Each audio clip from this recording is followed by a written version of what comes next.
is what we do here against stick, right? Against baseball bat. I don't want to create an angle to this stick. I watched a really good, I thought it was a pretty solid lesson on YouTube. I'm going to forget the guy's name and we'll tag him in the video. Thought it was really good. He did it against a tripod.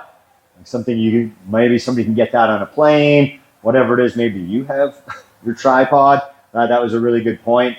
Haven't tried to take a tripod through security yet, but decent weapon there. But for us, some of the differences that I would do against any type of high stick, whether it's one-handed with that tripod, is I don't want to create an angle to the stick, right? I see that. I want to get inside and I'm going to hit him with that. I'm going to let that punch go by and then I'm going to control that arm. In this lesson that I thought was pretty solid, it was like hitting the shoulder and hitting here. And what I see a lot when you tell students over and over again, make the defense against the wrist, we give me more of a 3, right? That they're coming across that. You might get that, and I'm not even solid on his elbow where that's hinging around. That stick could come in, bump me. Maybe it's just a little bump. Maybe it can continue fighting through that. There's all those what ifs. I've had a student hit with the tire iron full on, and he still finished the fight. So there's a lot of what ifs in fighting. Always finish your fight, right? Even if you get whacked with it, don't go, I'm dead. I hate that when students go, oh, I'm dead. No, just keep fighting, Use that one. It's a good, ugly one that I got in a bad spot, and I'm going to keep going. So I don't agree with smacking them on the shoulders as much as that might hurt. I'm going to do damage. I want to shut down the computer, right? I'm going to come in, punch him in the throat. Just come in with an eye strike. Make it harder for him to see me. I think it's kind of inefficient to hit the guy in the shoulder. It can be effective. I thought of some of the things I've seen out there. It was a pretty solid lesson.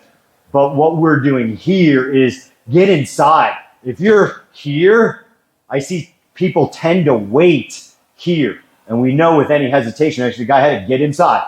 Get inside the stick, right? Get inside that blunt object. That was really solid. But what I see when you tell people to defend and stop it on the arm is they stay there. Really for us, right? I'm coming in, and if I can get entirely inside that stick, I will. I do not want to create that angle. I'm here, right?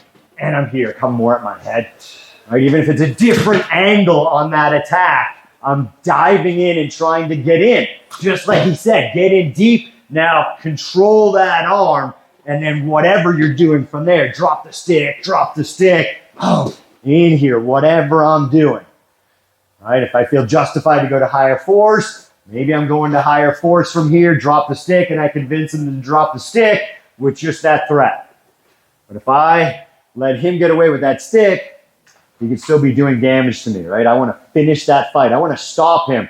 I have a mental that I have beaten him or I've disarmed him. That's when I'm ending my lesson, all right? Or ending my rep on that stick defense. Any questions from any of you guys on stick? Any thoughts? I know I showed it to a couple of you on Thursday night. I definitely like to dive in better for that exact reason, especially even advanced or beginners. Hitting that corner, it comes around and whacks you in the back of the head. Yeah, I feel like waiting. I think it was a solid lesson, but what I've seen with my students over 20 plus years is they'll wait. When you tell them to defend that, now they're kind of waiting here. And they forget all about what you told them of, hey, guy's got a stick. I'm just crash into him. Crash in. Sorry about the headbutt on the shoulder, right? Get in, protect your head, get inside. Right? Solid lesson. I think the guy's name was Jason Hansen, but I could be wrong. It's the guy that I think he's like ex-CIA. Solid lesson, but I think like the differences that we do here is why, like if you guys are on YouTube, we know you are, right? Boom.